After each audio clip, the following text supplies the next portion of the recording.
He led the others to the start. Davey Allison was telling his crew a tire was going down, and he would take a chance and be in at the end of lap 1, but he didn't make it. In the second turn, Allison went into the wall and then was hit hard in the driver's side by Jocko Majakamo. After a lengthy extrication, he was brought to the infield hospital and later transferred to an Allentown, Pennsylvania hospital. We'll have more on this incident in a moment. Back to CNN Sports. Veteran NASCAR racer Davey Allison listed in critical but stable condition in a Pennsylvania hospital tonight. Allison was injured in a wreck on the first lap of today's Miller 500 at Pocono International Raceway. Reports on Allison's condition have been sketchy. His family has asked that all information be withheld at the moment. A source tells CNN that Allison has undergone an operation on at least one of his legs. Lehigh Valley Hospital near the raceway says that Allison remains unconscious. Other reports say Allison may have suffered abdominal trauma, internal bleeding, a bruised heart, a concussion, and possible broken ribs. We will update you on his condition as the week progresses. As for the race, Jeff Bodine took the checkered flag nearly 4 hours after it had begun. It was Bodine's first win in 2 years. At this crash at the Pocono Raceway in Pennsylvania. Jim, Richard was going into the second turn at Pocono, but right there, he lost his right front wheel and helplessly careened right there into the wall. But at this point in the crash, the damage was all on the right side of the car. Richard was still fine inside. There's Buddy Baker going by in front of you. Now watch this.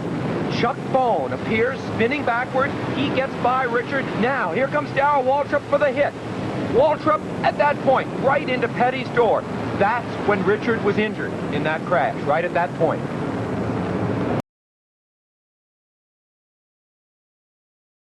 Kenny Schrader is okay, climbed out of his car unhurt, and I tell you that first because when you see the video, you'll wonder how. Gets around right there going down into turn 1. Could be a nut. Oh, my goodness. Upside down, you're over. internet cornered almost 200 miles per hour. That had to be quite a ride right there.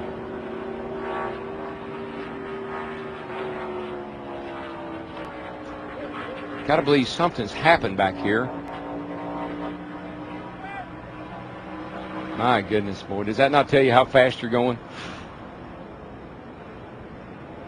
Yeah, I think right now, Chris, when you watch and see this accident, you'll understand right now what NASCAR's been trying to drive home. As Kenny Schrader's car gets around right there, he gets in the wall, the car comes up and over, does a barrel roll, slides down the wall, comes to rest, and all of a sudden, because of how bad the car is damaged in the back, fuel cell erupted.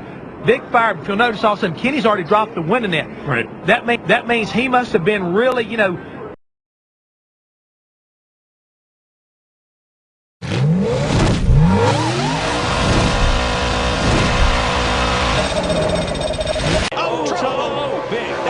Kasey Kahne gets turned around. Greg Biffle involved. Mark Martin is there. No caution has come out. They're going to let him race back as Ernie piles in, and now the caution. 6. You knew that was going to be big when you saw the 9 coming back across the racetrack. Okay, here's here what we happened see final lap. Kasey, and Allmendinger put a big block on him, and that's what it was. He put a and man, once you get in that grass, you're done. Yeah. Wow, that was a hit, man. Wow. That was a hit. That was a hard hit. The 16 and the 5 just drove into the side of the 9, had no place to go. The Mark Martin and Biffle took the hard hits right there. And then you see 24 come into it. 26. Yeah. Take another look here. Watch. You see Kasey Kahne, the Budweiser car. He's going to make a run, and Allmendinger is going to take him all the way to the grass on the block. Yeah, and I think Allmendinger, I think AJ felt like, okay, I'm this far down. He's not going to be there now. I mean, right in front of Mark Martin and Biffle.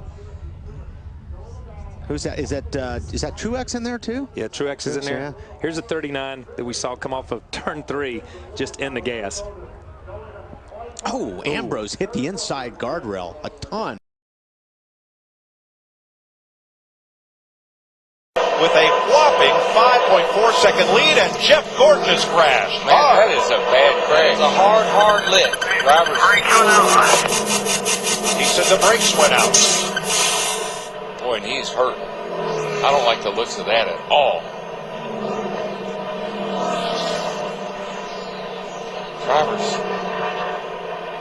Driver's side. Thank goodness for the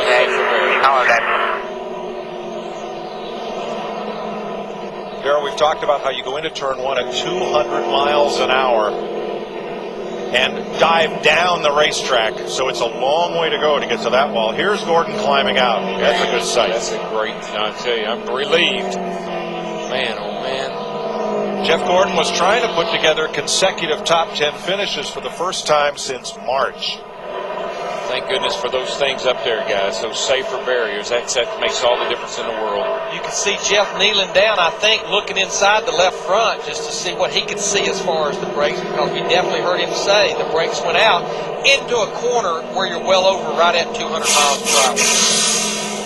Out from under this car as it hits. Just can't believe the side of that car. And now the car behind him, the DirecTV car of Clint Boyer. Watch what he sees.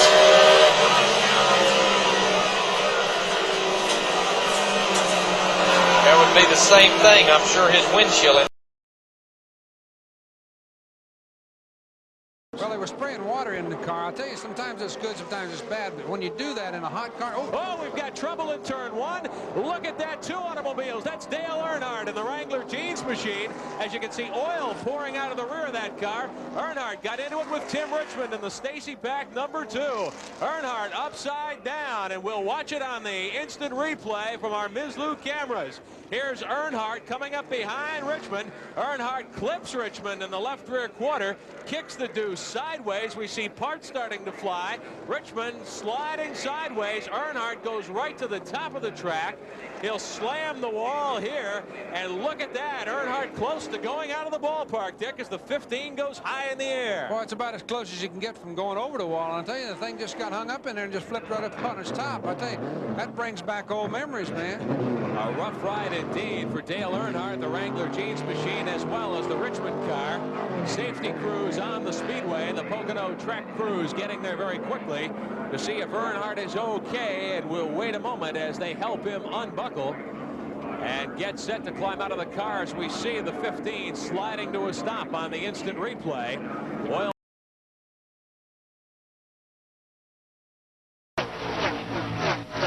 Oh, trouble! Steve Park is off into the infield. Another car valve over on his lid. It's Parkindale Jr. Terrible crash. Steve Park is trying to squeeze up the outside of Rusty, and Rusty just really moves up the racetrack thinking he's clear on Steve Park, and he drives right up into Steve Park, which turns him in the wall. Steve tries to turn left to avoid it and gets hooked by Dale Jr., which turns him even more sideways, and they both get hooked up and they hit this guardrail. And I mean, it's an amazing crash, but I'll tell you what, all the safety equipment did their job today. And again, thank goodness for that soft wall on the inside, that steel barrier that gave so much when the one car got into it. And again, that's why the NASCAR and those folks are working on these walls. That's why the folks at the Indianapolis Motor Speedway installed those barriers that give like that on impact. And that's a scary crash to be watching from Earnhardt. It happens so fast when you're in a crash like that, and Earnhardt's sitting there looking at it, and that's why he ran over to the car to see. Down as Kawicki passes him, and so does Ricky. All right, just staying right on the bumper, of course, there right now. How long can he do that? Rusty gets out of the way now. Cotton Petty.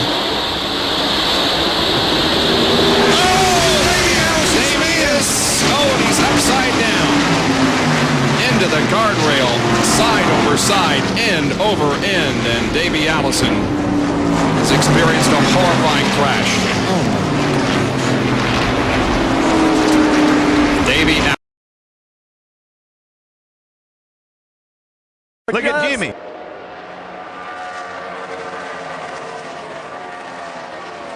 Trouble! Kurt's into the wall. Boyer's in it as well.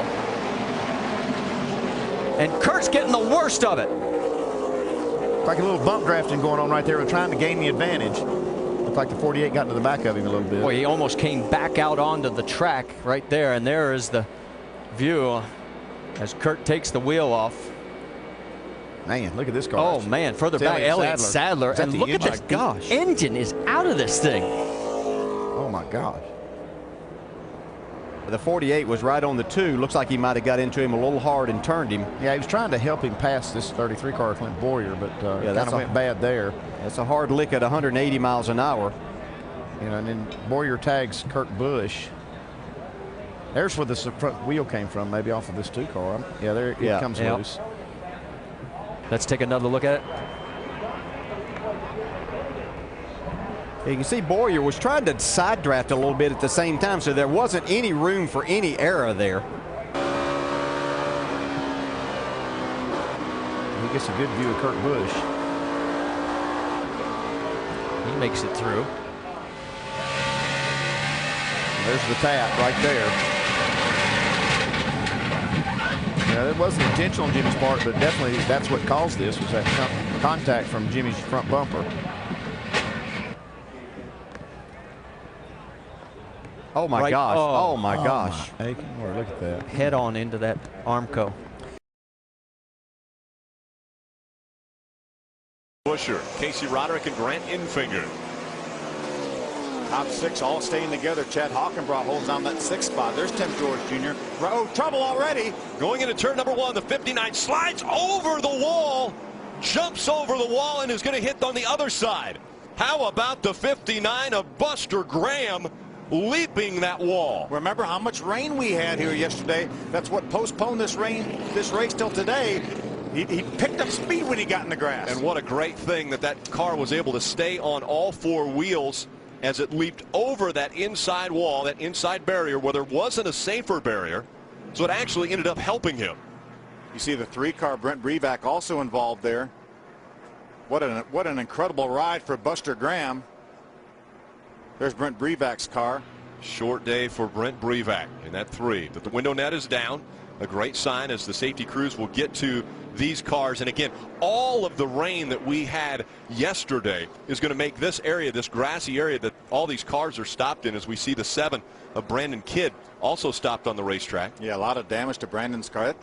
It looked like that car picked up speed when it got in the grass, didn't it? Yeah, it did look like it was almost accelerating as it was sliding sideways. Another one of the Venturini Motorsport cars, Tom Birdie in the 35 involved in this one. I mentioned all that rain is going to make it difficult for the safety vehicles to get to these cars in the grass. Let's see what happened here. Something happened to Tom Birdie there. He turns into Kyle Martell in the 43 car, and you see the smoke. These guys had no idea. Watch Buster Graham, the left of your screen here. That is amazing that he leaped that 3-tier guardrail. And then just about went back over it on the other side. On the other side, just about got back over.